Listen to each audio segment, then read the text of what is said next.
Throughout our evolutionary history, winning has been repeatedly redefined. In the days of the cavemen, winning was purely evaluated by the ability to survive and reproduce. Survival of the fittest defined who was a success and who was a failure. But today, societal advancements have allowed for the reinterpretation of the term winning. Now winning takes on various forms, from crossing the finish line to winning the lottery to becoming an elected official or even receiving the Nobel Peace Prize. Let's see how Risa Schutz defines her success in the half Ironman. We got up around 5, ate as many calories as possible. We had some eggs, some toast, some coffee.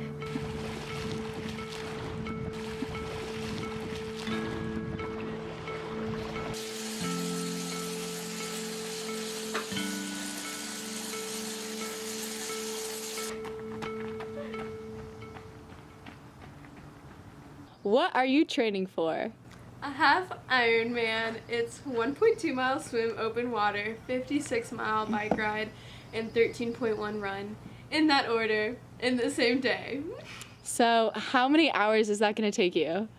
Probably, we can hope for 6, but it'll probably be 7. We've probably been training for a month, and then every day we probably work out for at least 2.5 hours. Some days it can just be an hour, but that doesn't include the bike maintenance or, making sure we have everything. We have to meal prep a lot. We have to eat an insane amount of food, and that can literally take up to 4 hours some days trying to consume that many calories. We're trying to eat at least 3,000, and I think that's harder than the actual workout. And what if you don't reach your goal? What happens if you don't finish the race? Honestly, it'll be a really big waste of time and energy for our families. We're going over a few days before and spending money at a hotel and getting food, and the race was really expensive and tuning up our bikes and everything.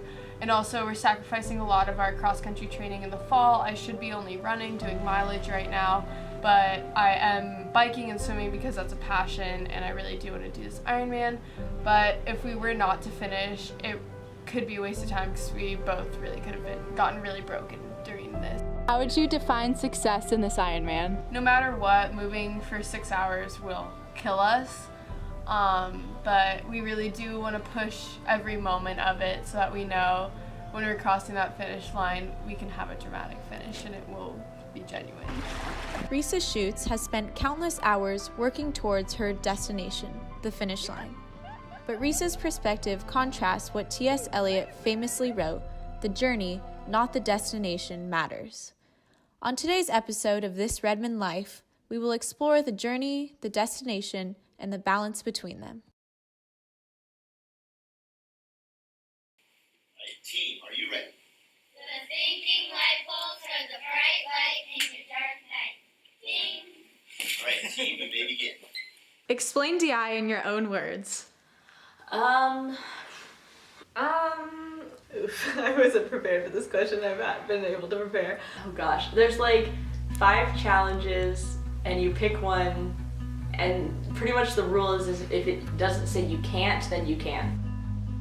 It's a little bit hard to explain because DI means something different to every single team and every single person. The best explanation is that you're working with a team to find creative solutions to whatever the competition throws at you, and also throughout the year just growing with your team and learning more about yourself and working with others. It's a creative problem-solving program where you and your team pick a challenge in the beginning of the season.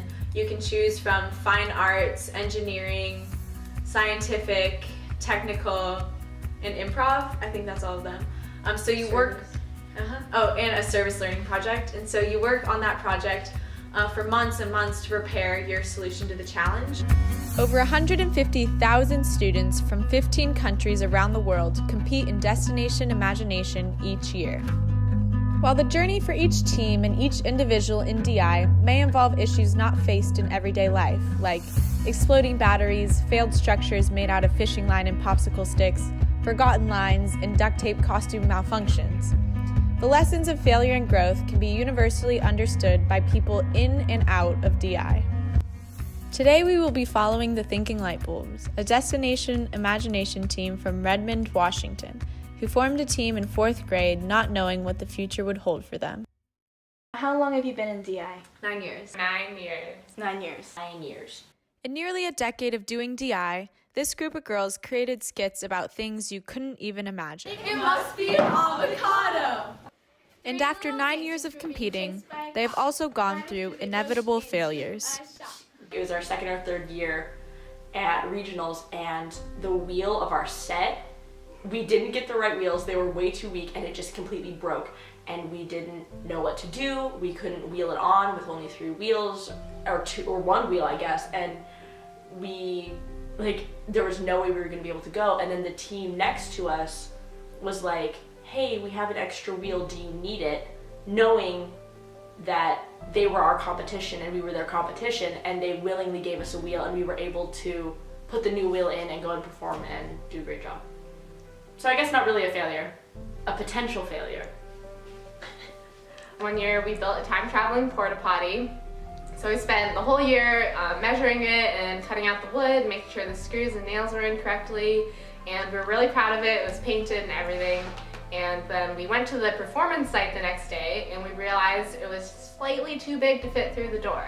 So we had to dismantle the entire thing in like one day and put it back together. But none of these failures quite matched the pizza wallet incident, a failure that would long live in infamy. Your situation? Someone put a piece of pizza in your wallet. So what's the real story with the pizza wallet? Not good. I don't want to forget about it forever. Okay, so it was that bad? Yeah. Yikes. Major yikes. It's just bad, horrible memories. Oh my gosh. So pretty much we had to do 3 skits. We had 1 minute prep before each skit, and then a 2-minute skit. And I don't even know, but all of them were terrible. Like, all of them. But I was going through it, and the first 2, I was like, you know what? This may not be our best work, but I'm proud of us. This is our first year improv. We're doing okay so far. It's a little messy. How naive was I? And then we get to the 3rd one, and but pretty much what it was is you were at like an award show, and the problem was you found a piece of pizza in your wallet. And I was sitting there, and they said it, and I was like, what am I supposed to do that? So we had them, and I'm like, what am I supposed to do with that? In our planning time, we basically had no idea what to do. We didn't even know where to begin. And so that came across in our performance when we basically got up there. I don't know, I just remember pulling out a pizza out of my wallet, and it was probably the most embarrassing thing ever because, yeah, I had no clue what was happening. Why is there a piece of pizza in my wallet? This is craziness. Better eat it. Whoa, whoa, whoa, whoa. All of a sudden Amelia's like, what's this? A piece of pizza in my wallet. And then she starts eating it. And I'm standing to the side like, what is happening right now?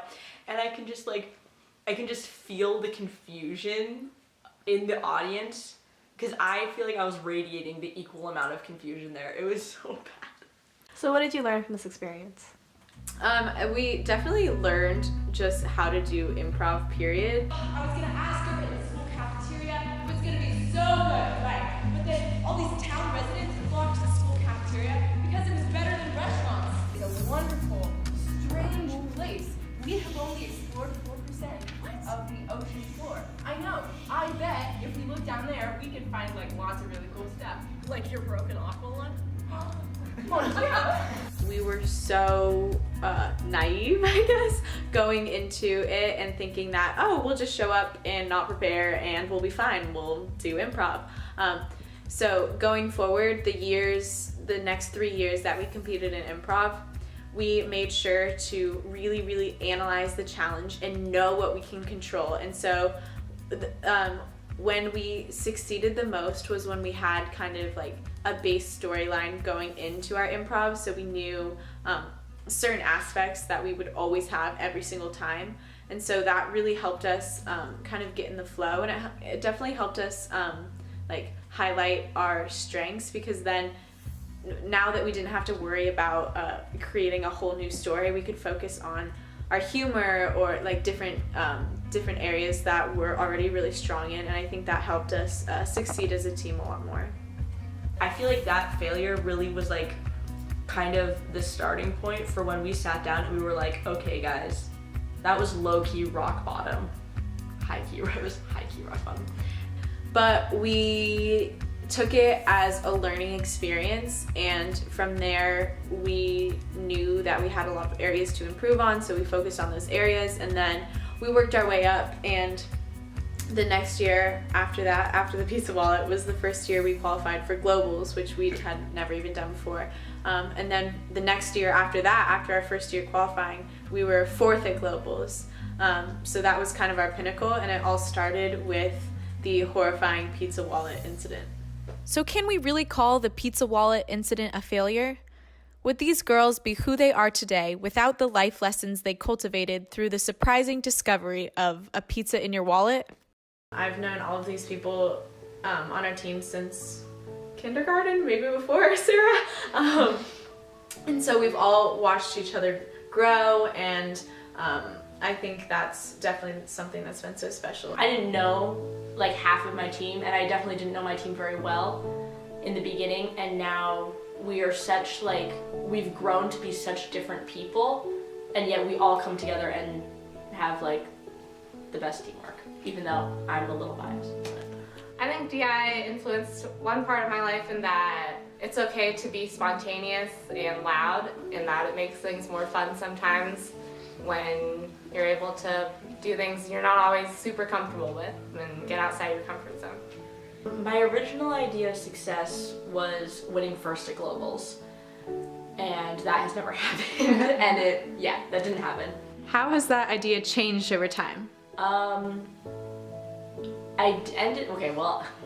still kind of wanted to win 1st at globals, I'm not gonna lie, but I think that it changed because I wanted just to like do the best we could in that moment. Each year we show up and we just do the best we can. That's my goal, is that I give it all I have that I can.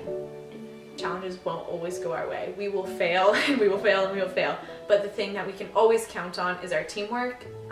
And so, I think that just kind of reinforced how important it is to collaborate and work together and be positive. It's definitely become more about how we can do our best rather than being number one, because I think we quickly realized that that's not what we wanted to get out of it.